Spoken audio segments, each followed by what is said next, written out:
O'quvchilar, bugungi 5-sinflar uchun birinchi mavzumiz natural sonlar va nol.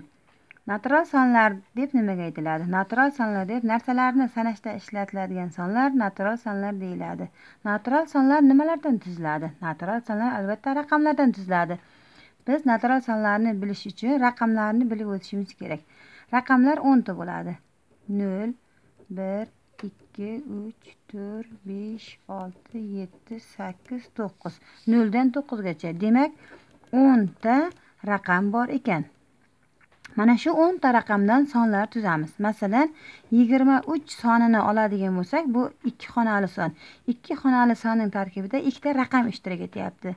Demak, 2 ta raqam ishtirok etgani uchun buni 2 xonali son deb ataymiz. Masalan, 3 xonali sonlar 421 bo'lsin.